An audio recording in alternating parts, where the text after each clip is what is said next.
Donc déjà, moi, je voulais vous dire que je suis ravie d'être ici. Et je suis très bien entourée pour parler de biologie marine, mais évidemment sous l'angle des systèmes complexes. J'ai juste à côté de moi Nathalie Niquil. Vous êtes donc directrice de recherche CNRS et vous êtes spécialisée dans la modélisation de réseaux trophiques. Est-ce qu'on peut résumer ça en disant que c'est qui mange qui ? Très bien. C'est à peu près ça. Et vous êtes aussi spécialiste des liens qui existent entre la mer et les humains. Et on verra tout à l'heure, vous avez notamment étudié la question des parcs éoliens offshore. À côté de vous, vous avez Sylvia Desmontes, qui donc est directrice de recherche CNRS également. Vous ne venez pas du monde de la biologie, mais plutôt des statistiques, de la physique des statistiques ? Oui, ce n'est pas de la statistique. De la physique. Oui, disons de la physique, de la modélisation en biologie, surtout. Très bien. Et votre travail, on va le voir aussi tout à l'heure, vous développez des modèles théoriques à partir d'espèces fictives pour reproduire certaines propriétés des communautés de plancton. C'est un résumé un peu mystérieux, mais on pourra en dire plus tout à l'heure. Ça reste vrai ? Ça reste vrai. À côté de vous, Elena Cruz de Carvalho. C'est bien prononcé. Vous êtes chercheuse à l'Institut de biologie de l'écorne normale supérieure. Vous êtes spécialiste du plancton, dont vous décortiquez l'ADN et plus spécifiquement des zones dont on ne connaît pas les fonctions pour le moment. C'est ce qu'on appelle l'ADN non codant. C'est ça. Grégory Beaugrand, bonjour. Bonjour. Vous êtes directeur de recherche au CNRS, vous aussi. Vous êtes spécialiste, entre autres, des migrations marines sous l'effet du changement climatique, mais je crois que vous n'aimez pas trop le terme de migration. Qu'est-ce qu'il vaut mieux utiliser si on ne parle pas de migration ? Il vaut mieux utiliser le terme de déplacement biogéographique, puisque actuellement, effectivement, on a plus des déplacements biogéographiques que des migrations actives. Voilà. Donc, moi, j'étudie les effets du dérèglement climatique sur la biodiversité marine et maintenant aussi terrestre. Alors, qu'est-ce qu'on regroupe dans biodiversité marine ? C'est tout ce qui est vivant dans l'océan ? C'est ça, oui, c'est l'ensemble des formes vivantes sur notre planète. La biodiversité est souvent appréciée à 3 niveaux organisationnels différents, mais il y a tout un continuum. La biodiversité au niveau des gènes, au niveau des espèces et au niveau des écosystèmes. D'accord. Alors, vous étudiez spécifiquement les impacts du changement climatique. Quels sont-ils aujourd'hui sur les océans ? Il y a déjà un réchauffement ? Oui. Alors déjà, il y a un réchauffement de l'ordre d'un point de vue global d'à peu près 1,15 degrés Celsius depuis la période de référence 1850-1900.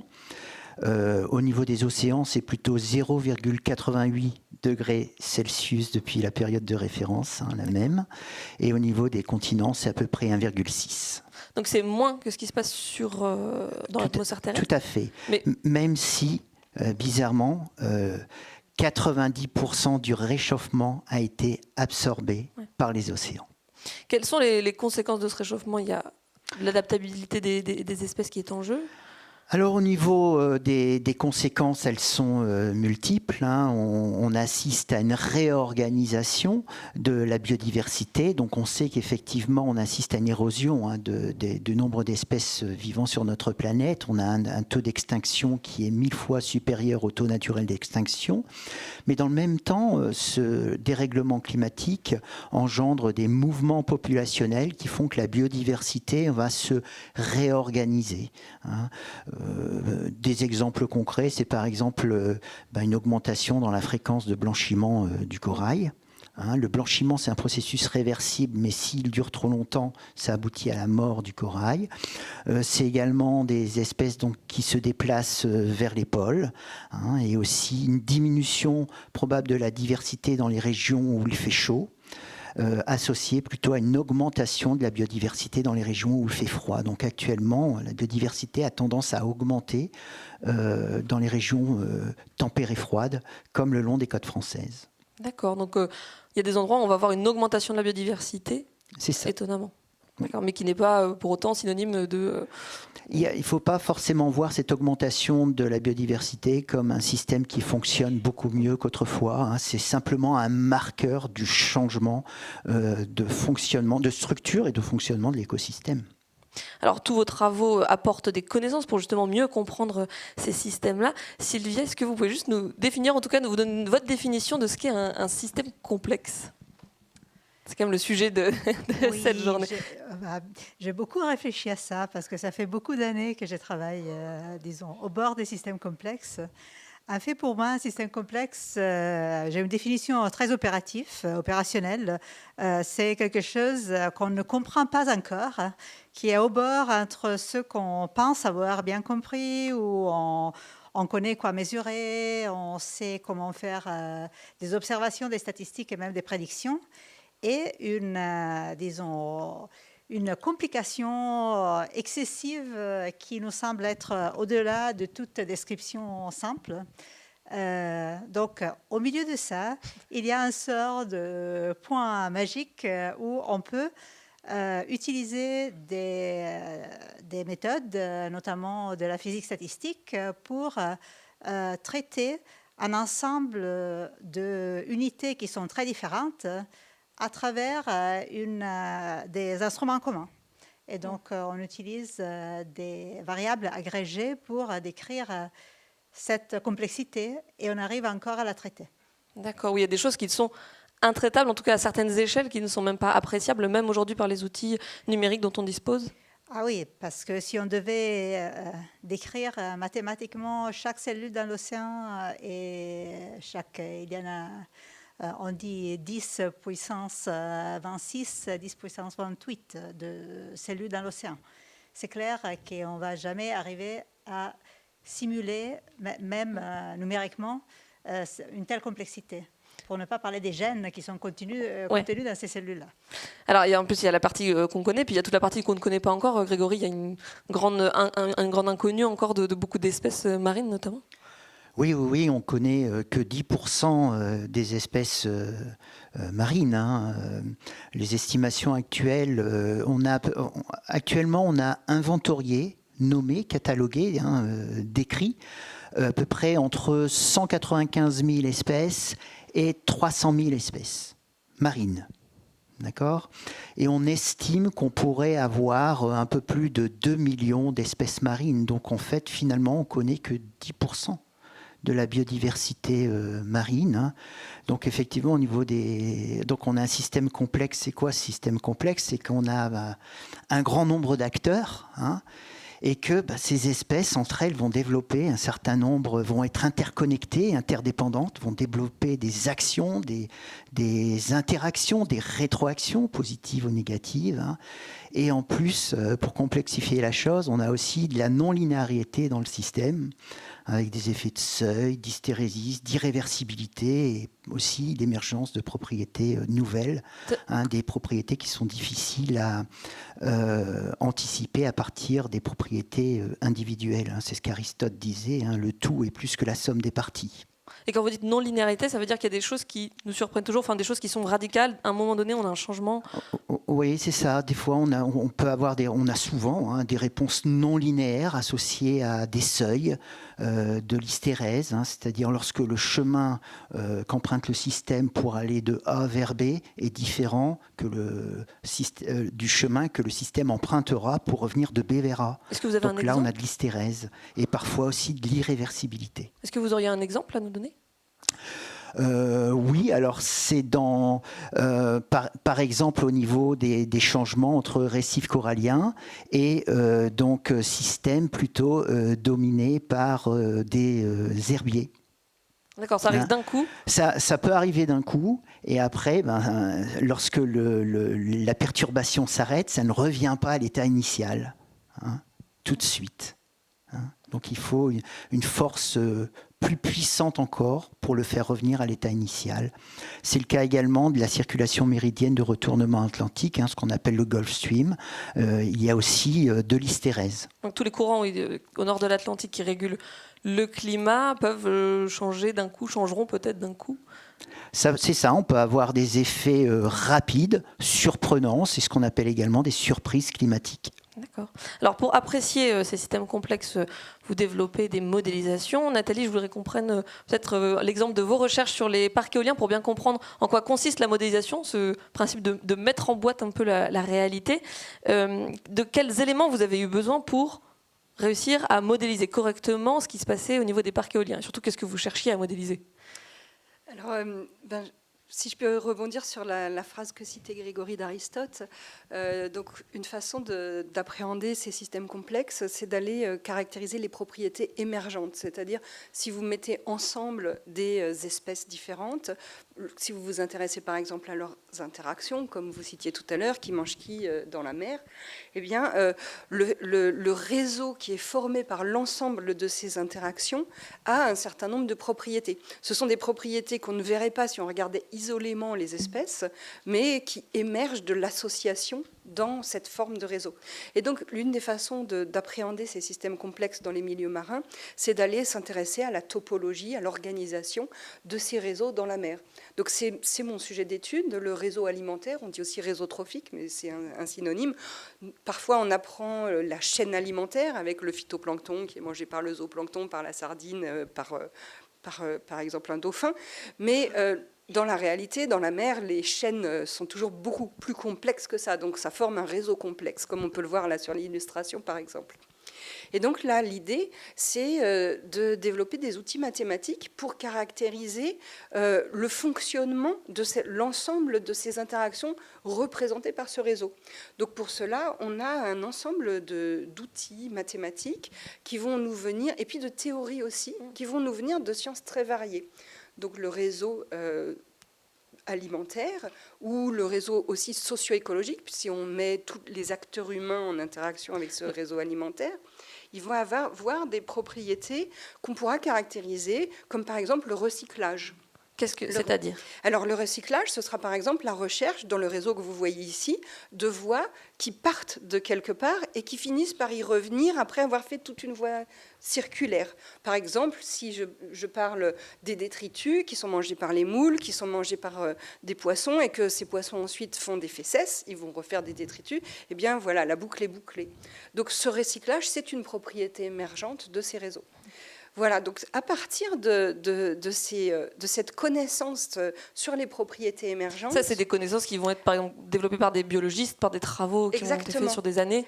Exactement. L'objectif est ici, en fait, de synthétiser tous les savoirs des biologistes au sein de ce réseau d'interaction. Donc la question que vous me posiez tout à l'heure sur l'information de base, en fait, moi, je travaille sur le savoir des biologistes ou de l'ensemble des acteurs qui vont sur le terrain, qui peuvent avoir aussi parfois des mesures qui sont biochimiques, qui permettent de caractériser ce qui a été mangé par une espèce. C'est le principe des isotopes stables. La matière... par exemple du phytoplancton, a un certain ratio entre le carbone 13 et le carbone 12, entre d'autres éléments comme cela où on a parfois un isotope plus lourd. Donc on arrive à suivre le trajet grâce à ces molécules particulières. Exactement. Voilà. Ces atomes particuliers qu'on arrive à identifier. C'est le type d'information qu'on va rentrer dans nos modèles, mais ça peut être aussi tout simplement d'aller voir dans l'estomac d'un poisson ce qu'on y trouve comme espèce, ou d'aller mesurer la production primaire en s'intéressant à toute la photosynthèse qui peut être faite, à quel rythme cette photosynthèse est faite, par exemple par le phytoplancton. Dans le cadre des parcs éoliens, là, quel effet vous cherchiez à caractériser ? Qu'est-ce qu'on est venu regarder ? Parce qu'on vient planter des grosses éoliennes dans le fond des océans. Quel impact on estime que ça puisse avoir ? Alors, ces impacts sont très variés. Un certain nombre d'impacts sont négatifs, en particulier, donc si on discute avec nos collègues de Belgique qui ont des éoliennes depuis 13 ans dans leurs eaux, donc c'est les collègues du Muséum d'histoire naturelle de Bruxelles, ils vous disent que l'impact principal, c'est le bruit. Au moment où ont été construites les éoliennes de Belgique, il y a eu un impact très fort parce qu'on faisait ce qu'on appelle du pile driving, c'est un peu comme si vous tapiez un énorme marteau sur les piles pour les enfoncer. Donc un très fort bruit a été fait à ce moment-là. Et ça a eu des impacts très forts sur les mammifères marins, sur les poissons. Et puis, à partir de là, beaucoup de recommandations ont été faites pour essayer de limiter ce bruit au moment de la construction. Mais il peut y avoir certains autres effets qui peuvent être vus comme plus positifs, entre guillemets, puisque ce qui est positif ou négatif pour un écosystème, c'est sujet à de longs débats. Mais en de tout notre cas, prisme d'humain, en tout cas, de ce qu'on considère être en termes de positif. biodiversité, il peut y avoir une augmentation de biodiversité. Et donc c'est cela que vous voyez illustré là sur ce schéma, c'est qu'on a cherché en fait à faire de la simulation, de la modification du réseau trophique, du réseau alimentaire, lorsque on a sur un milieu qui est composé de sable et de gravier. Donc on suppose un milieu où il y a peu de biodiversité. Alors, c'est l'écosystème sur lequel, par exemple, sont en ce moment construits les parcs comme celui qui est en face de Courseulles-sur-Mer, qui est en cours de construction en ce moment.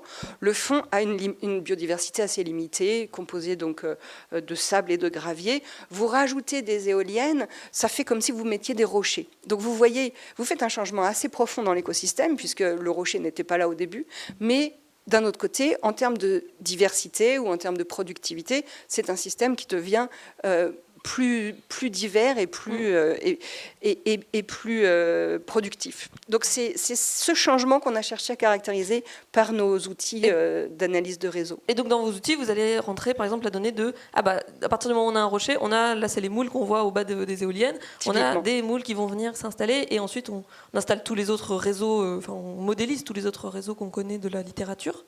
C'est tout à fait ça. En fait, on a pris l'observation des données de Belgique où beaucoup de moules se sont installés. Vous avez un certain nombre de poissons qui sont venus les consommer.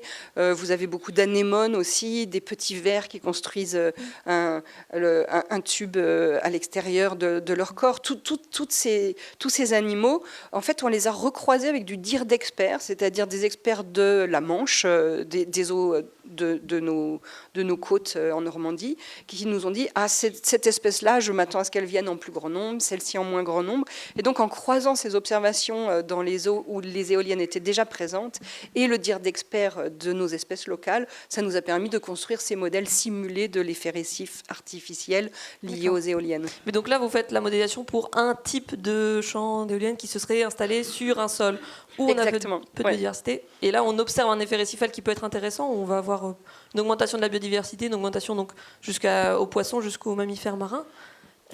C'est pas le cas si on modélise quelque chose qui sur un autre site qui aurait beaucoup de biodiversité. Tout à fait, c'est de l'importance donc d'avoir une approche en planification de l'espace maritime avec certains écosystèmes qui représentent un certain intérêt au départ. En particulier si les impacts passés ont été limités sur cet écosystème.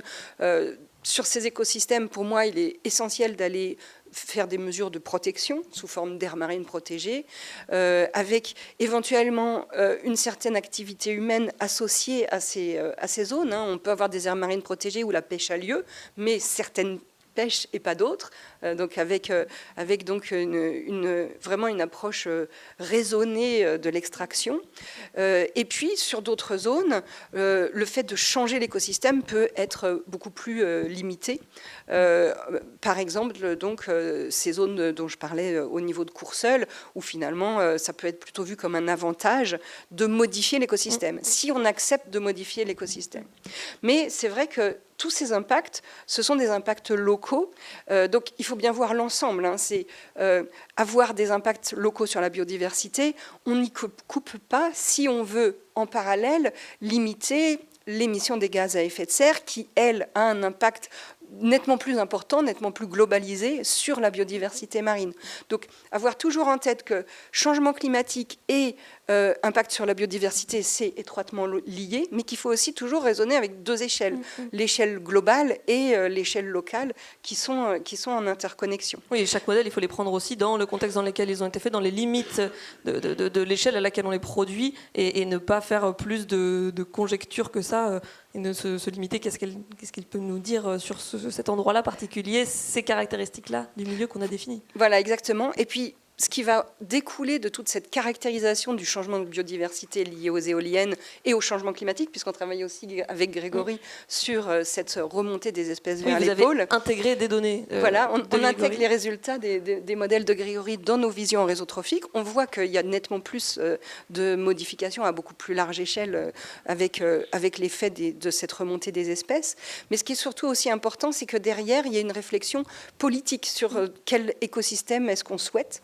De ce point de vue-là, je peux citer, si j'ai encore un petit peu de temps, la vision de la conservation des écosystèmes va être très différente entre nos eaux françaises, par exemple, et ce qui se passe au Japon. Au Japon, en fait, vous avez eu tout un historique avec énormément de dégradation des écosystèmes dans les années 60 et 70. Et puis, à partir des années 80, s'est déroulé ce qui s'est appelé le Satoumi. Donc, Satoumi, c'est un mot valise entre la mer et le village, l'habitation. C'est l'idée qu'ont les Japonais que la mer doit être un petit peu jardinée, si on veut, pour aller dans le sens de maximiser la biodiversité, maximiser la productivité. Donc une vision interventionniste. Une vision plus interventionniste. Ça, c'est le côté un petit peu récif artificiel, où ils maximisent les récifs artificiels.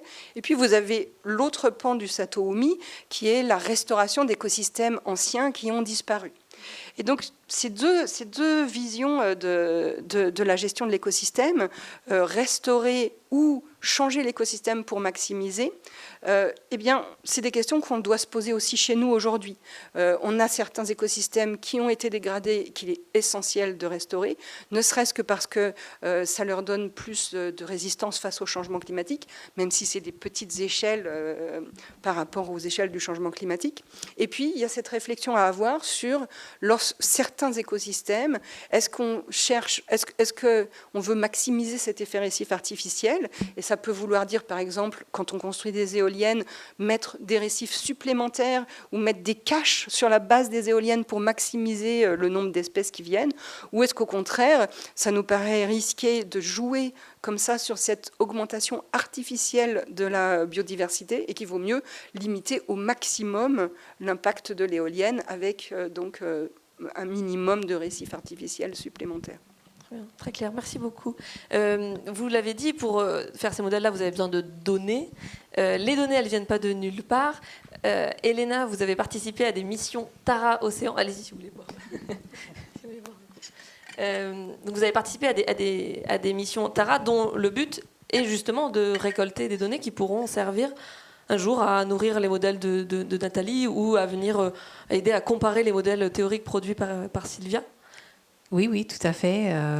L'idée de Tara, des expéditions Tara, dont la première a démarré en 2009, c'était un peu de faire des expéditions comme au 19e, un peu comme le voyage de Beagle qui a donné naissance aux théories de Darwin. Et donc, l'idée, c'est de faire des échantillonnages partout dans le monde. Avec un voilier ?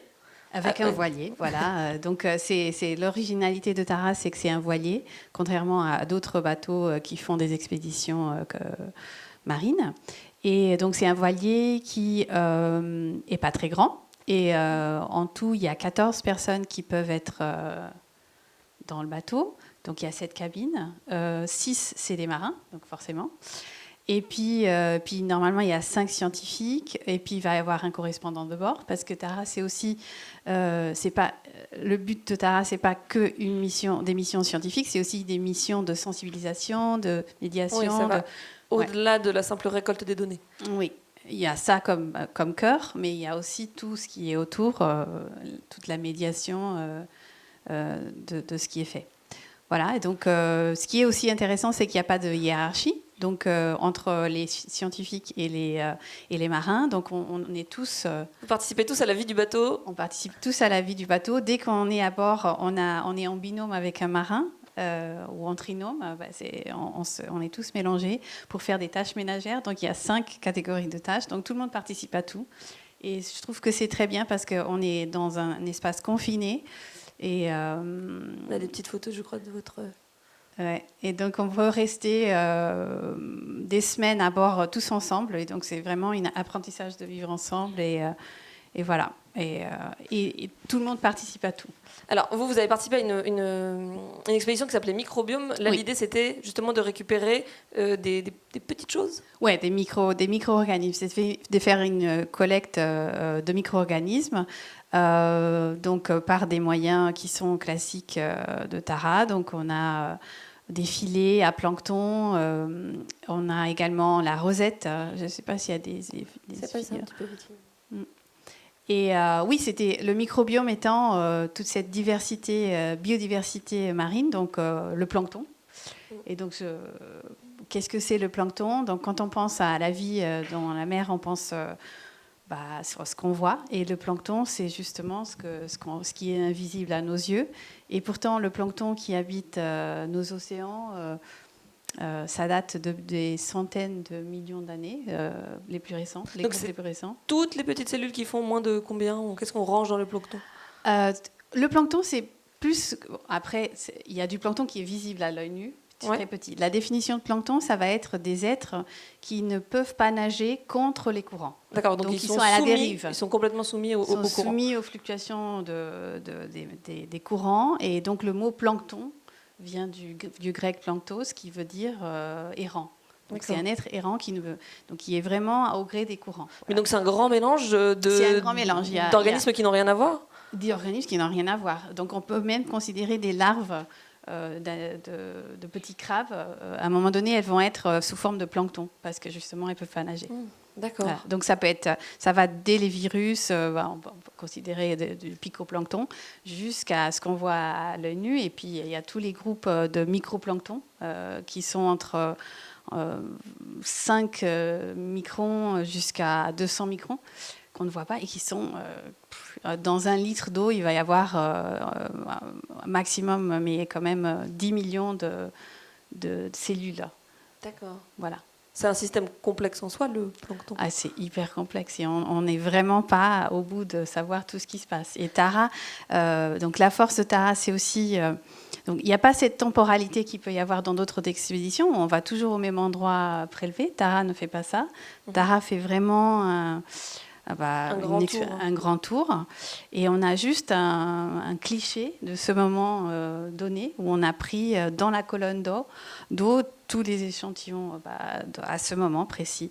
Et donc, ce qui est intéressant, c'est que non seulement on prend la partie biologique, donc toute cette diversité de vie, mais on prend également l'environnement physique et chimique, donc des données de température, de pH, de salinité, pour donner en fait le microbiome et son environnement, pour comprendre après, pour rentrer dans les modèles de compréhension de toute cette complexité.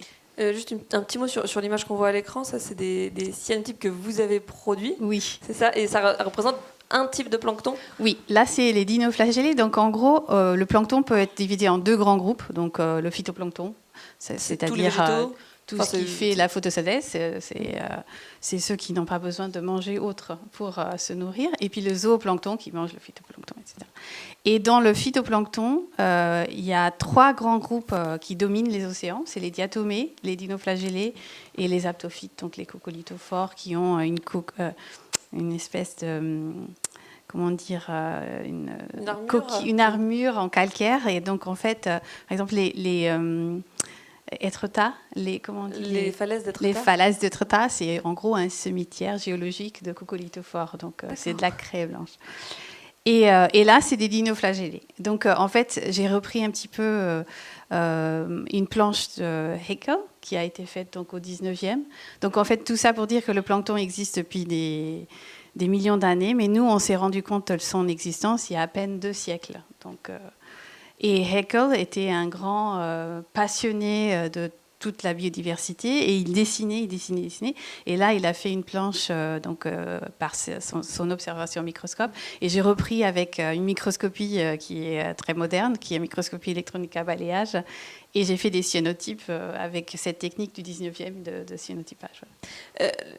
On le connaît depuis relativement peu de temps, le plancton, et pourtant c'est à la base des chaînes trophiques, justement, Nathalie, que vous décrivez. À quel point c'est important de bien caractériser ce plancton-là aujourd'hui quand on fait des modélisations de biodiversité marine? C'est vrai que quand on regarde un écosystème terrestre, on pense à l'herbe, aux arbres, etc. Tout repose en mer sur le phytoplancton. Ce qui nous étonne, c'est qu'on ne le voit pas à l'œil nu, mais c'est la grande source de matière organique des écosystèmes. Même le phytoplancton, donc la partie on va dire, qui est capable de faire de la photosynthèse? Oui, c'est ça. Et puis après, le zooplancton qui le mange lui aussi. Enfin, tous ces organismes, c'est la base des écosystèmes que nous étudions. Alors, on a parlé de Tara, mais des missions qui collectent des données à travers le monde, à travers les océans, il y en a beaucoup. Est-ce qu'aujourd'hui, on commence à avoir assez de données pour apprécier correctement la biodiversité marine? Grégory? Malheureusement non. Malheureusement non, hein. Je pense qu'on connaît très peu de choses sur l'environnement marin. Bon, il y a quand même des techniques qui nous aident aussi, hein, la télédétection en particulier. Hein. C'est vrai qu'avec les satellites, maintenant, on peut voir un peu la couleur de l'eau, la couleur de l'océan, donc avoir une idée sur la concentration en phytoplancton, au moins en surface. Hein. Donc il y a plusieurs satellites qui font ça hein, depuis de nombreuses décennies maintenant, hein, depuis le début des années 1980. CZCF, SeaWIF, MERA, etc. sont des satellites qui sont spécialisés là-dedans. Il y a aussi de grands programmes d'échantillonnage du plancton tels que le Continuous Plankton Recorder qui a suivi à peu près 500 espèces d'organismes planctoniques dans l'océan Atlantique Nord et les mers adjacentes depuis 1946, tous les mois, hein, grâce à des navires d'opportunité. Il y a aussi un grand programme américain, CalCOFI, dans le courant californien. Mais mis à part ça, il y a aussi des séries temporelles, un peu à droite et à gauche, hein, que ce soit en France ou dans d'autres pays.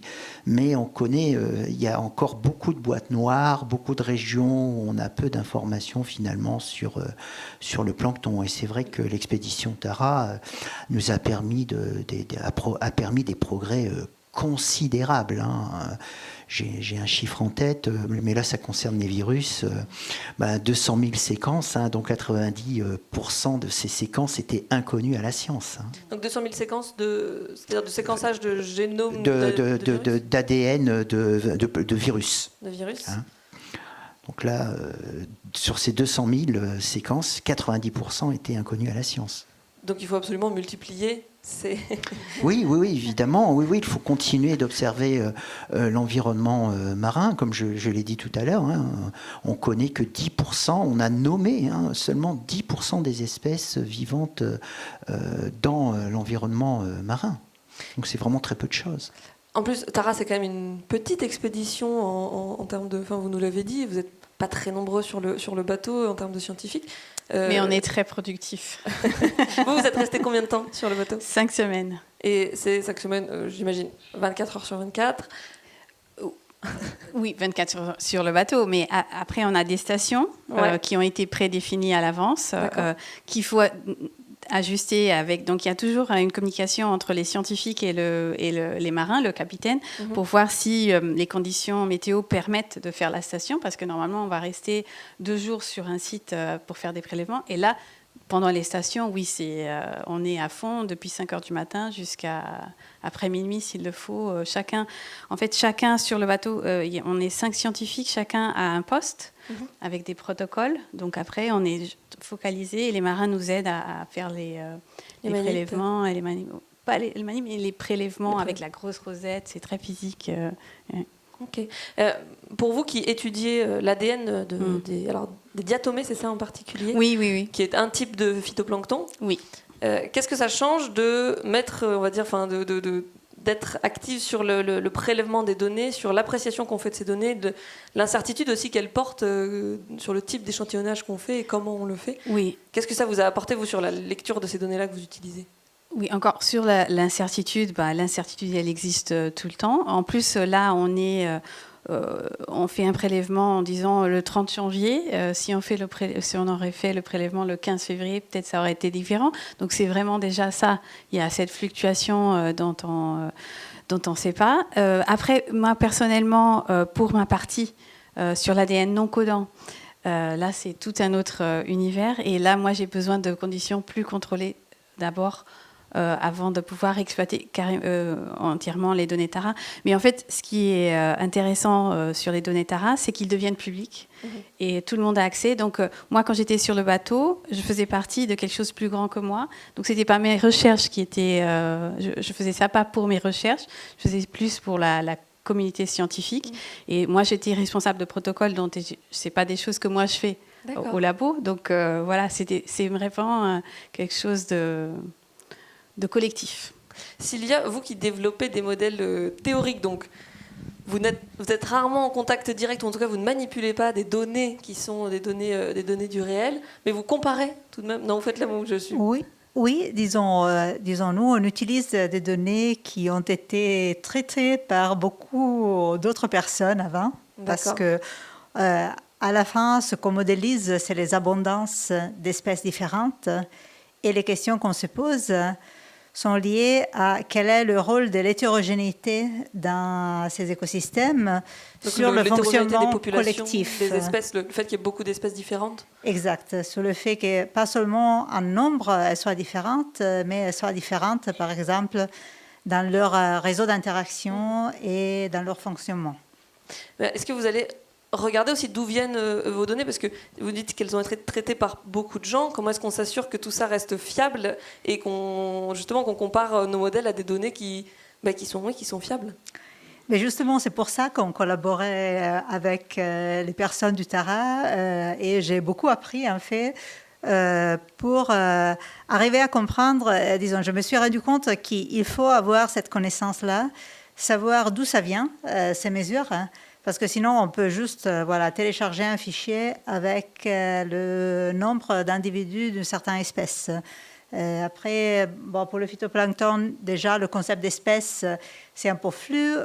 Okay. Ça dépend disons, les données génomiques sont clusterisées dans des espèces, mais ces espèces-là, elles ne sont pas nécessairement ce qu'on entend pour une espèce des animaux.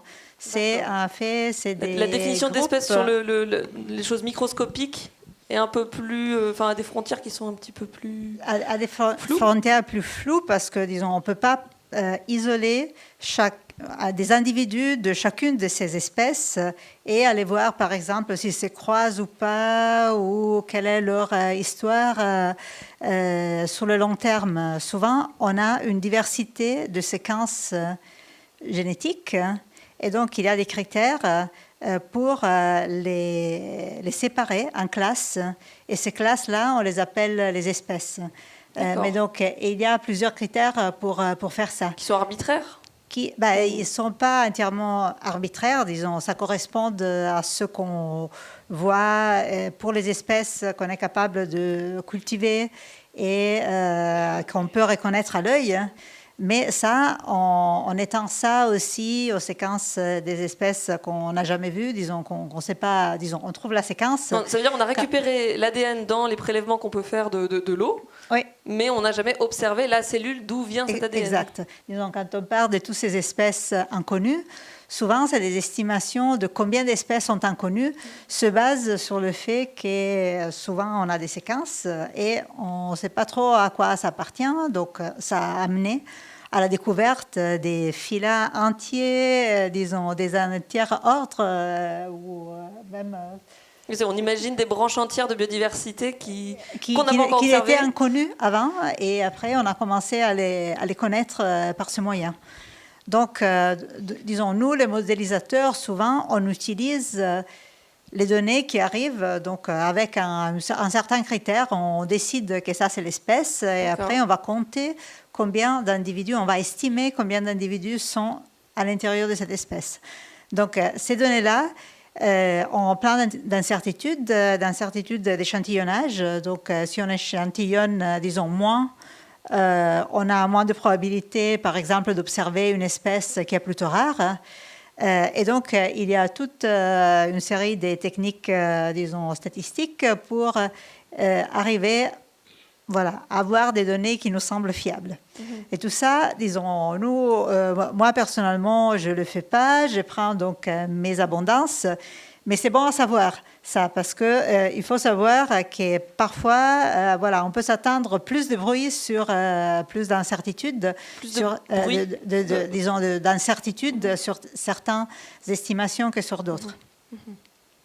Et donc la chose dont je me suis occupée pendant plusieurs années, en fait, c'est d'essayer de comprendre qu'est-ce que c'est toutes ces espèces, donc un nouveau cluster de séquences rares qui sont présentes partout dans l'océan, dans tous les échantillons qu'on fait dans l'océan, mais aussi en fait dans le microbiote intestinal, aussi dans le sol.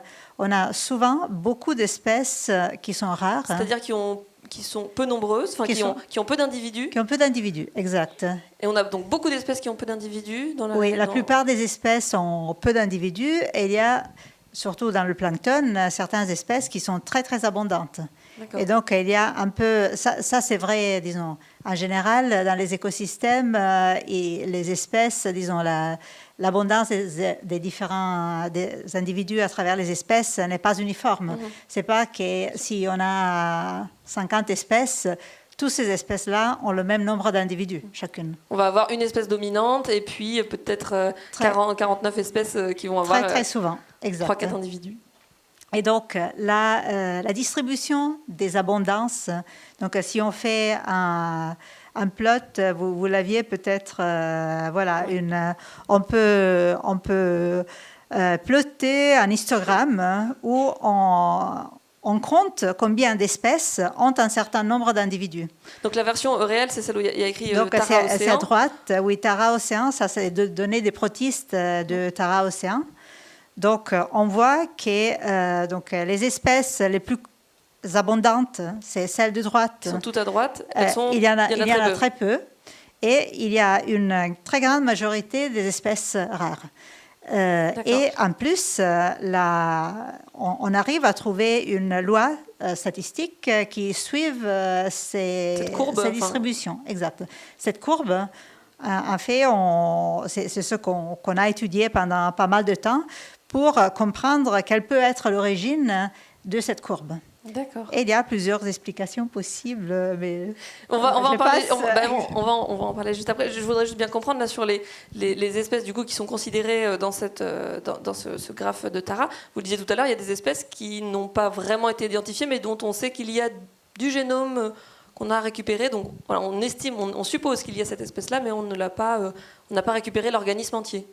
Non, il y a comme pour chaque échantillon de Tara, par exemple, pour les protistes, on a typiquement quelques milliers différents de ces espèces. En fait, on n'est pas capable de cultiver au laboratoire toutes ces espèces-là différentes. C'est un nombre énorme, disons. Là, c'est pour chaque échantillon. Et il y a des centaines d'échantillons différents. Donc, les communautés, ce n'est pas toujours les mêmes. Donc, il y a un nombre faramineux d'espèces différentes.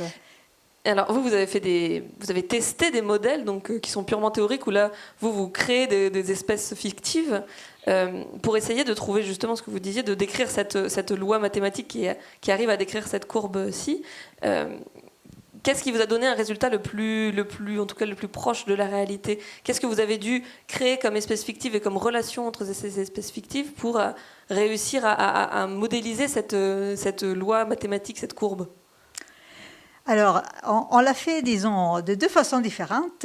Une première façon, qui est celle illustrée dans cette figure-là, on avait un modèle très simpliste où on disait chaque individu se reproduit de façon autonome de tous les autres, mais tous les individus sont à peu près équivalents. Ça veut dire, qu'est-ce que vous entendez par équivalent? C'est ce qu'on appelle les modèles neutres, c'est-à-dire, disons, on oublie toute différence parmi les individus. D'accord. Et on dit que ce qui crée cette diversité démographique, c'est juste le fait qu'il y a une probabilité de se reproduire, une probabilité de mourir. Et donc, il y a des fluctuations qui sont dues au fait qu'en fait, c'est une probabilité, c'est un processus probabiliste. Vous attribuez des probabilités arbitrairement à chaque espèce? Des probabilités différentes pour chacune? Non, dans ce cas-là, c'est pareil pour tout le monde. Et donc, ce système-là, ce modèle-là, en fait, ça a été utilisé beaucoup. Ce type d'approche, mais ce n'est pas réaliste pour des raisons différentes. Ouais. Donc, on est passé à d'autres modèles où on a décidé de décrire les interactions entre les espèces. Et quand on a utilisé ces modèles, c'est des modèles du type Lotka-Volterra, donc c'est des modèles de dynamique des populations, où chaque population... la croissance de chaque population dépend des autres. Exact. Dépend et influence les autres. Exact. D'accord. Et donc, dans ces modèles-là, quand on met beaucoup d'espèces et on demande que leur interaction soit forte, comme on s'attend que ce soit le cas dans l'océan, on trouve que... Excusez-moi, juste une interaction forte, qu'est-ce que ça veut dire? Ça veut dire qu'il y a une compétition forte. Par exemple, s'il y a une ressource qui est utilisée par deux espèces différentes, En fait, dans les modèles nôtres, le fait qu'une espèce soit très abondante n'influence pas le taux de naissance de l'autre espèce. Alors que si elles compètent pour une seule ressource, forcément, elles vont s'influencer les unes les autres. Donc, quand on intègre ces interactions fortes, on trouve que la dynamique des populations est une dynamique chaotique où chaque espèce a un succès pendant une période donnée. D'accord. Et après, elle va devenir rare. Et après très longtemps, et on ne sait pas prédire combien de temps, elle va à nouveau être parmi les espèces dominantes. C'est-à-dire que vous ne considérez pas du tout les changements qui peuvent être environnementaux, non, qui vont influencer peut-être des espèces qui n'ont pas les mêmes écologies. Et donc vous regardez que l'interaction et vous voyez si déjà ça donne un résultat qui peut être probant en se contentant de définir ces choses-là. Oui, l'idée est que l'environnement d'une espèce est en fait donné par toutes les autres espèces. Et donc, de facto, ce qu'on trouve est que le système se comporte comme si c'était une seule espèce qui était dans un environnement fluctuant. Mais ces fluctuations-là, elles ne sont pas données dans notre modèle par des fluctuations environnementales. Comme on a vu avant, le transport peut donner des fluctuations intermittentes. Ou si on a une température qui augmente, la salinité qui augmente. C'est ça, sur des échelles de temps qui sont dictées par l'environnement. Alors qu'ici, l'échelle de temps de la variation est donnée par les relations entre les espèces. D'accord. Et donc, cette dynamique intermittente, c'est quelque chose qu'on observe aussi dans les données, quand on a des séries temporelles. Et donc, c'est pour cette raison-là qu'on pense que cette explication-là de la distribution, de l'existence de beaucoup d'espèces rares qui ne seraient pas en train de mourir, sont juste rares pendant un moment. Jusqu'à ce qu'un jour, elles explosent. Exact. Et après, l'existence des espèces dominantes, qui sont dominantes à ce moment-là, mais qui ne vont pas l'être, disons, à des moments successifs. Donc, ça nous semble une explication qui est plus consistante avec plusieurs types d'observations. Alors, est-ce que ça veut dire que cet aspect-là particulier de vous montrez que expliquer l'évolution de cette diversité dans les communautés par les relations interespèces, ça vaut quelque chose et c'est intéressant d'aller regarder ça. Est-ce que ça veut dire que vous, par exemple, Grégory, vous pouvez intégrer des résultats de modèles comme ceci dans les modélisations que vous faites? Alors en fait, on fait tout l'inverse. Parce que mais vous occupez pas. Vous allez comprendre pourquoi, en fait. En fait, quand on travaille, comme ma collègue, à des petites échelles, donc on peut faire ces postulats de neutralité. Et après, quand on travaille à grande échelle, on voit qu'il y a effectivement des espèces qu'on va trouver plutôt dans les régions froides, d'autres espèces qu'on va trouver dans les régions chaudes, etc. Et là, donc, il y a certaines propriétés biologiques qu'on ne peut pas oublier. Et donc là, on ne peut plus vraiment parler de principe de neutralité à grande échelle. Je vous parle de vraiment l'échelle au niveau global. Oui, parce que ce que fait Sylvia, c'est des modèles qui sont très théoriques, qui sont même qu'on sort d'un contexte. D'après ce que j'ai compris, je pense que Sylvia, c'est des modèles qu'elle utilise à petite échelle. Oui, ça veut décrire, par exemple, les observations qui ont été faites au laboratoire quand on a pris une communauté planctonique et on l'a maintenue dans un microcosme pendant des années. Et on a vu qu'il y avait des grosses oscillations spontanées dans l'abondance des différentes espèces. Alors même que les conditions ne changeaient pas. Exact. Et là, c'était des environnements qui n'étaient pas variables. Voilà. Après, il y a des observations aussi in situ. Mais voilà, ça n'a pas l'ambition de décrire l'évolution dans le temps de l'abondance totale dans tout l'océan de toutes les espèces. Alors donc nous, on travaille à très grande échelle. Ouais. Alors, il doit y avoir une petite carte. Voilà. Oui, donc là, on est vraiment à l'échelle globale. Et ce que vous montre cette carte, en fait, c'est une carte de la biodiversité qui est modélisée. Donc en fait, comment on fait pour avoir cette carte? On va créer des espèces virtuelles également. Donc elles vont avoir certaines propriétés biologiques. Par exemple, c'est des espèces qui vont bien fonctionner lorsqu'il fait froid, lorsque les concentrations en sels nutritifs sont de temps, etc., etc. Et donc ces espèces virtuelles, on va en créer des millions. Et puis, donc on va les faire interagir avec l'environnement. Et si l'interaction fonctionne, eh bien, elles vont pouvoir coloniser une partie de l'océan. Et progressivement, ces millions d'espèces vont s'organiser dans l'océan et vont vous donner la carte de biodiversité que vous voyez, donc avec en rouge des valeurs de forte biodiversité, en bleu des valeurs de très faible biodiversité. Et donc ce que vous voyez dans l'océan, c'est que la biodiversité est actuellement maximale au niveau des régions de moyenne latitude en surface, avec une diminution au niveau de l'équateur. Ce n'est pas le cas en milieu terrestre, où on a un pic de diversité exactement à l'équateur. Et ça n'a pas toujours été le cas dans le passé, puisqu'on peut utiliser cette approche sur l'ensemble du phanérozoïque. Phanéros, ça veut dire visible, donc c'est la période où on a des traces sous forme de fossiles, depuis 541 millions d'années à nos jours. On fait tourner le modèle et on voit que lorsqu'il fait très très chaud, eh bien, ça devient bleu au niveau de l'équateur. Et lorsqu'il fait beaucoup plus froid, ça devient vraiment rouge au niveau de l'équateur. Donc il y a des changements, il y a une certaine dynamique. Et donc donc là on est loin du principe de neutralité, mais c'est normal, on change d'échelle spatiale. Bien sûr. Et là, ce que vous disiez, c'est que vous avez donc comparé votre modèle. Ça, c'est la sortie du modèle qui correspond aux données réelles, ce que vous disiez. On a aujourd'hui, c'est ce qu'on constate, et vous nous l'avez dit au début de la table. Oui, on observe de très bons liens, effectivement, entre cette carte de biodiversité et les observations. Parce qu'effectivement, quand on fait un travail de modélisation, il y a plusieurs types de modèles. On peut soit développer un modèle qui n'est pas forcément, dont l'objectif n'est pas forcément de reproduire la réalité. On parle de modèles instrumentalistes. On va développer des concepts grâce à ces modèles qui ne reflètent pas la réalité.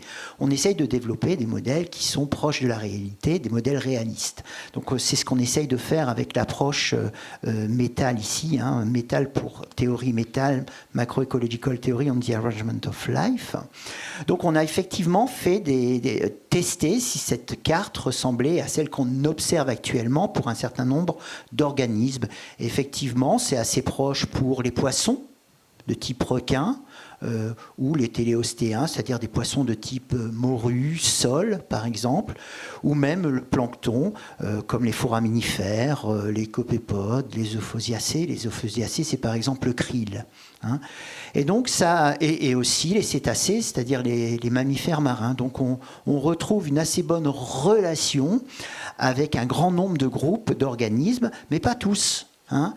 Par exemple, les diatomées, on n'a pas exactement ce patron de variabilité-là, mais c'est normal parce qu'avec les diatomées, il faut utiliser davantage de paramètres environnementaux, puisque les diatomées ont besoin de sels nutritifs et aussi font une espèce de squelette en silice. Et donc, il nous faut considérer différents paramètres environnementaux pour bien reconstruire donc, la biodiversité des diatomées, par exemple. Et donc, si on fait ça, ce qui est intéressant, c'est que dans le futur, on peut voir quel pourrait être l'effet du dérèglement climatique sur la biodiversité. Et là, ce qu'on a fait, c'est qu'on a augmenté artificiellement les températures de l'océan de 2 degrés partout dans l'océan. C'est-à-dire que dans chaque cellule géographique, ça augmente de 2 degrés. Et donc, on essaye de voir ce qui va se passer dans ce contexte-là. Si on a une augmentation uniforme de 2 degrés dans l'océan, eh bien, au niveau des régions de basse latitude, les régions que vous voyez en bleu sur la carte, on assiste à une diminution de la biodiversité.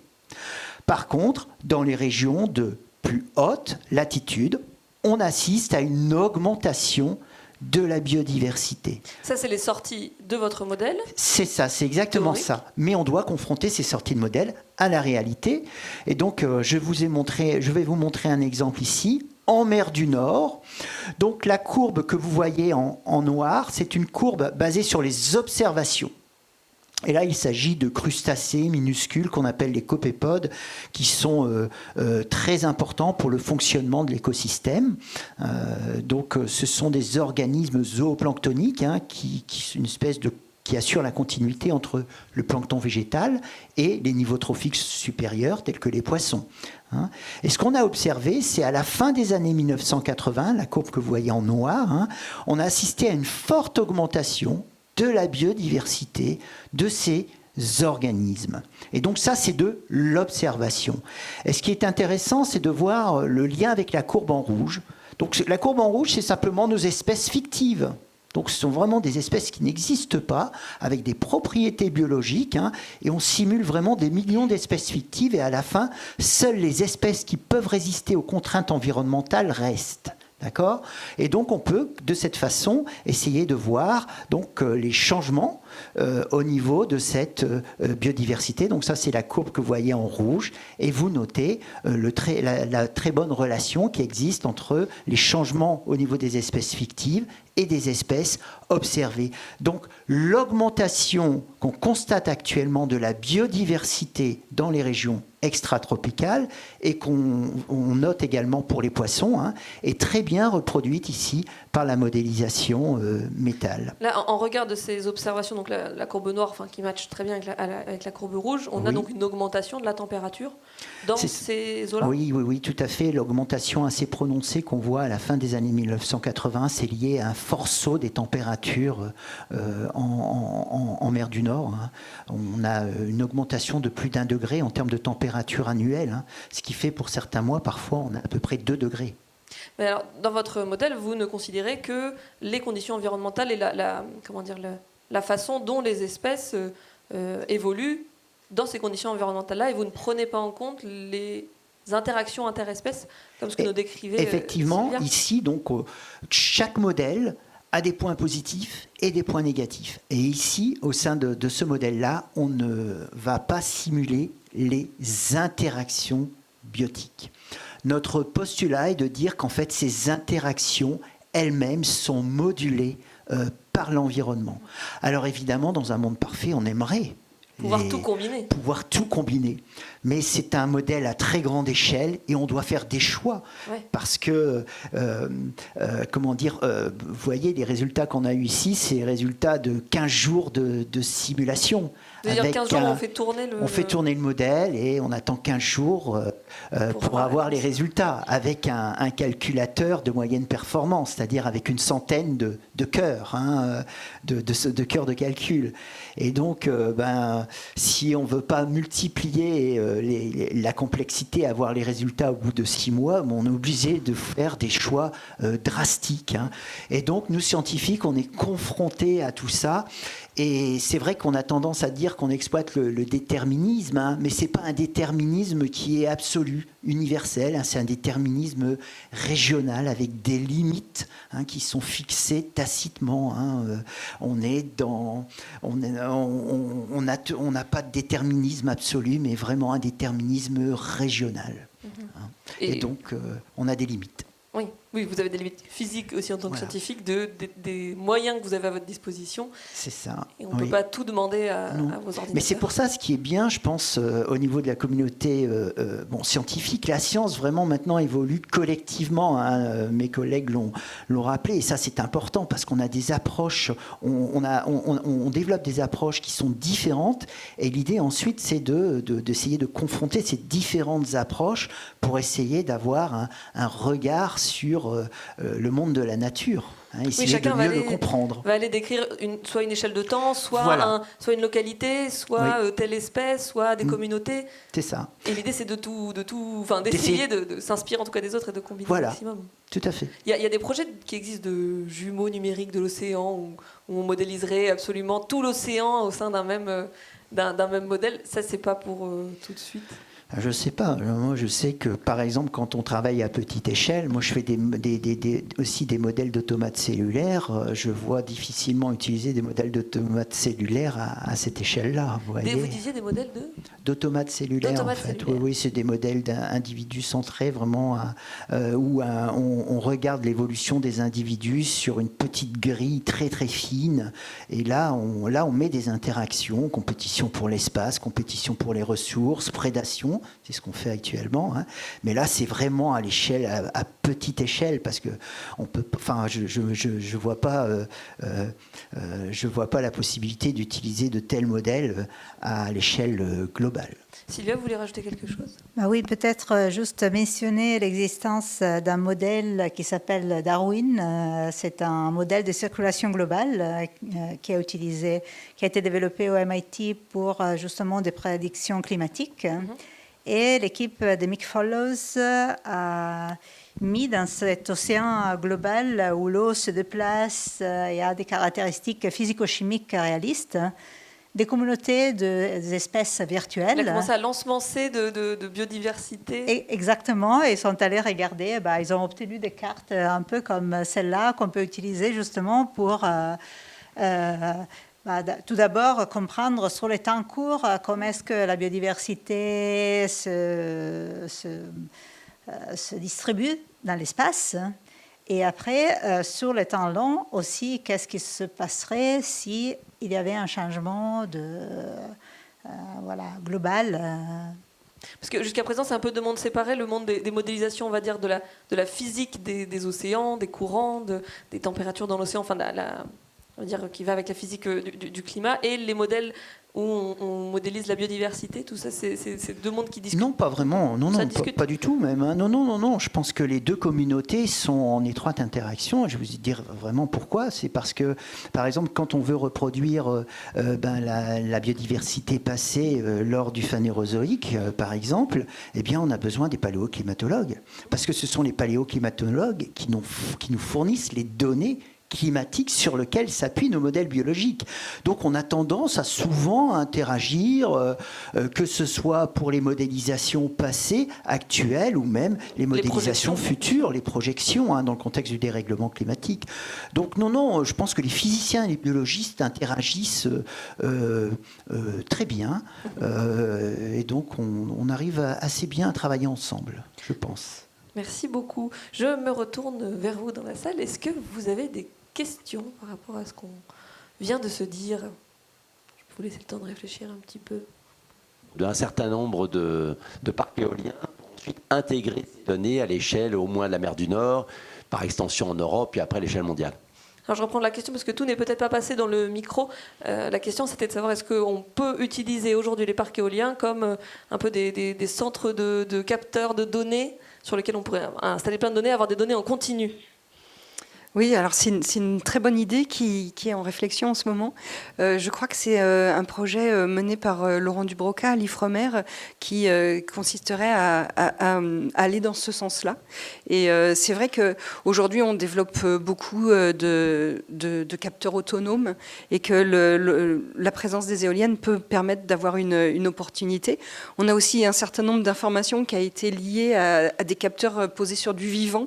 Il y a eu un ensemble de travaux faits avec des mammifères marins qui étaient équipés de capteurs. Et donc toute cette interaction, opportunité des éoliennes, opportunité de fixer des capteurs, d'avoir des capteurs autonomes aussi qui se déplacent. Tout ça, c'est un ensemble de réflexions qui sont assez en ébullition en ce moment. Oui. Bonjour. Merci pour votre exposé, c'était vraiment super intéressant. Moi, je viens plutôt du monde des maths et de la physique. Et donc, avoir des exposés sur tout ce qui est biologie, ça complète beaucoup. Donc, merci. J'avais une question parce que vous avez parlé des limites computationnelles qui vous imposent de restreindre vos modèles et de faire des choix théoriques. Et je voulais avoir votre avis sur des nouvelles méthodes qui sont les méthodes d'apprentissage par ordinateur, qui sont de plus en plus présentes dans le monde du climat et de la météo. Donc je pense à plusieurs gros modèles qui ont été développés il y a 1, 2 ou 3 ans et qui permettent de faire des modélisations à grande échelle de plusieurs variables physiques de l'atmosphère et aussi de l'océan. Ma question, c'est comment est-ce que ça s'applique, et est-ce que ça s'applique à la biologie? Est-ce que vous avez des collègues qui travaillent avec ce type de technique? Est-ce que ça a un sens ou pas du tout? Oui, c'est un sens. On travaille de plus en plus avec le modèle de type intelligence artificielle. Pas forcément dans le cadre de ces modélisations théoriques, mais lorsqu'on fait des modélisations de niches écologiques, c'est-à-dire qu'on va pouvoir, par exemple, utiliser des réseaux de neurones pour modéliser la niche écologique des espèces, hein, et essayer de voir quel pourrait être l'effet du dérèglement climatique sur la distribution spatiale des organismes. On a, pas plus tard que cette année, développé un nouveau modèle qu'on appelle le modèle des cordes environnementales, qui s'apparente à l'intelligence artificielle et qui est un algorithme qui est assez intéressant parce qu'il va beaucoup plus vite que des outils comme les régressions basées sur les réseaux de neurones. Et donc on a fait ce travail-là, effectivement, quand on fait de la modélisation de niches écologiques, de la modélisation distributionnelle, et donc, ou même lorsqu'on va essayer de boucher les trous dans les estimations qu'on a issues de la télédétection sur des paramètres environnementaux qui sont très importants pour la biologie marine. Je pense en particulier au rayonnement photosynthétiquement actif. La photosynthèse a besoin du rayonnement solaire. Et par contre, parfois, au niveau des satellites, il y a des nuages, ou alors, dans les régions de haute latitude, il n'y a pas suffisamment d'éclairement pour avoir un rayon qui revient vers le satellite, et on a beaucoup de trous. Et donc, on utilise ces outils pour interpoler au niveau des trous et avoir effectivement des paramètres environnementaux complets pour pouvoir réaliser de la modélisation distributionnelle. Donc là, c'est plutôt de l'analyse de données. C'est pas vraiment ce qu'on fait au sein de la théorie métal, mais on fait aussi de la modélisation de niches. Et effectivement, l'intelligence artificielle, tous ces outils, GRNN, etc., sont utilisés de plus en plus d'ailleurs en biologie. Effectivement, ils sont performants, mais parce qu'il y a un mais, il faut énormément de données pour calibrer les modèles. Et en biologie, parfois, on manque cruellement de données. Donc, par exemple, le modèle des cordes environnementales a été utilisé sur des outils, sur la télédétection, mais là, on a des millions et des millions de données. D'accord ? Donc ça marche. Mais pour certaines données biologiques, malheureusement, on n'a pas suffisamment de données pour utiliser ces outils-là qui sont effectivement très performants, mais qui nécessitent un nombre considérable de données. Et évidemment, il faut aussi, par contre, il faut des calculateurs assez puissants pour les utiliser. Mais ça, les calculateurs, on en a de plus en plus. C'est pas trop le problème. C'est vraiment d'avoir un grand nombre de données biologiques. Est-ce que vous vouliez rebondir là-dessus sur la question de l'utilisation de l'IA dans vos recherches ? Non, l'IA, non. Non, en génomique, Elena, vous l'utilisez Non, parce que moi, je l'utilise pas, donc non, je ne peux pas... Non, moi, après, je ne peux pas dire que je ne l'utilise pas, parce que moi, personnellement, non, mais dans mes projets, oui. Donc, je travaille avec un bioinformaticien, on a développé un pipeline qui met des modèles d'apprentissage intelligence artificielle. Et donc, oui, pour prédire les séquences, si elles sont codantes ou pas codantes, forcément, on passe par là. D'accord, oui, vous utilisez tout de même des outils qui ont été développés, même si ce n'est pas vous qui les développez directement. Oui, exactement. Mais je me pose beaucoup de questions sur ces modèles-là, sur l'usage. Parce que ça demande beaucoup, oui, c'est aussi des outils qui demandent énormément d'énergie, énormément de ressources. Exactement. Oui, et dans le contexte actuel, c'est la question jusqu'où on va avec nos questions, dans quel but on va chercher des choses, et voilà, quelle est la pertinence de nos questions aussi. Et ça, c'est un peu mal. Oui, savoir si, est-ce que peut-être en modifiant aussi, en allant un peu plus loin, est-ce qu'on pourrait ne pas utiliser l'intelligence artificielle et avoir les mêmes résultats avec des algorithmes qui seraient ou pas forcément chercher les mêmes choses aussi. Se poser des questions sur le but du pourquoi ce qu'on cherche. Mais après, c'est plus métaphysique. Grégory, vous voulez rebondir ? Oui, juste pour rebondir avec les modèles d'intelligence artificielle, parce qu'en fait, c'est des modèles aussi un peu à boîte noire. Et donc, les biologistes utiliser des modèles où il y a vraiment pas mal de boîtes noires, c'est un peu embêtant parce qu'on perd les mécanismes. Hein. Et donc, on peut utiliser des modèles qui sont analogues aux modèles d'intelligence artificielle, simplifiés, mais qui nous permettent de mieux comprendre ce qu'on fait. Hein, et c'est en particulier le cas avec le modèle des cordes environnementales, où en fait, finalement, l'algorithme est relativement simple, mais il est vraiment puissant, mais il nécessite un grand nombre de données pour la phase d'apprentissage. Hein. Et des gens pour annoter ces données-là Pardon ? Et des personnes aussi pour annoter ces données-là. Oui, après, en biologie, il faut de la collecte de données. Hein, c'est ce qui a été fait au sein de Tara. Et puis après, il faut de l'analyse, etc. Et il faut tout agréger dans des bases de données. Et c'est vrai que pour un grand nombre de groupes, on n'a vraiment pas suffisamment de données pour utiliser ce genre d'approche. Hein. Ça, c'est clair. Il nous reste du temps pour une question. J'ai une question, c'est par rapport quand vous avez dit les propriétés qui émergent de l'association des entités, vous cherchez à caractériser ces propriétés émergentes. Et ma question, c'est que vous passez par des propriétés qui sont des bases des systèmes complexes qu'on connaît déjà, qu'on sait, et que vous essayez de cataloguer, ou vous êtes ouvert aux nouvelles propriétés. Comment vous réussissez à caractériser ça? C'est une propriété émergente de ces réseaux. C'est par statistique. Comment vous arrivez là? Merci pour cette question, c'est très intéressant. Je ne sais pas si en 2 minutes, pour résumer ma pensée, ce qui est très riche aujourd'hui, ça va être de passer d'une science à l'autre. C'est-à-dire qu'il y a des théories qui sont très intéressantes, qui ont émergé par exemple sur la théorie des graphes dans les années 40, sur l'économétrie dans les années 50, sur l'écologie à peu près au même moment. Et finalement, avec le temps qui passe, on gagne beaucoup de se poser la question, ce qui a été développé dans tel domaine, qu'est-ce qu'il peut apporter dans tel autre domaine. Et c'est vrai qu'aujourd'hui, voilà, la caractérisation écologique, qui partait de théories écologiques relativement simples au début, petit à petit rentre dans une vision de plus en plus en système complexe. Et l'innovation vient souvent d'aller chercher un outil numérique qui était appliqué dans un autre cadre et qui peut venir nous apporter quelque chose d'intéressant dans un cadre nouveau, par exemple, en l'occurrence, là, en écologie. Et donc, c'est beaucoup le passage d'une science à l'autre qui vient enrichir l'innovation en termes d'outils mathématiques, de l'analyse de cette topologie des réseaux. Je peux parler au sein de la théorie métal, comment on considère ces propriétés émergentes. Hein.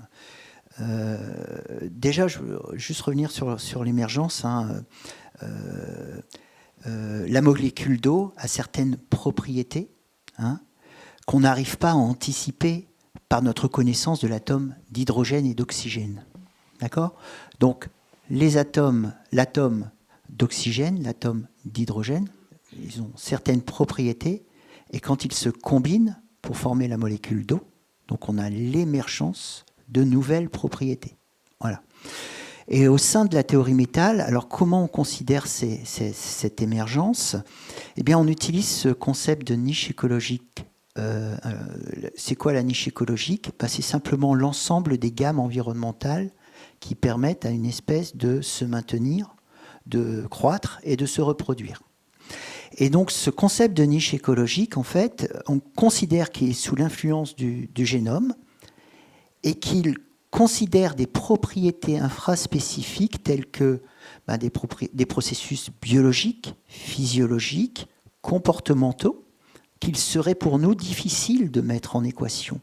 Donc on travaille à un niveau organisationnel supérieur, qui n'est pas celui des individus, mais celui de l'espèce, d'accord ? Et donc on utilise cette propriété émergente, qu'on appelle donc le concept de niche écologique, de Chinson, pour pouvoir intégrer implicitement l'émergence des propriétés biologiques, physiologiques, comportementales. Donc, c'est comme ça qu'on arrive parfois à simplifier les choses, hein, et donc on utilise ce qui est à notre disposition pour pouvoir essayer de modéliser ces systèmes complexes. Par contre, ici, dans mon cas, je ne modélise pas les interactions. Merci beaucoup, merci à tous, merci à vous d'être venus. Je vous invite évidemment à rester pour le reste de la journée à l'Institut des systèmes complexes. Ça continue cet après-midi. Merci beaucoup pour votre écoute et vos questions et très bonne journée à tous.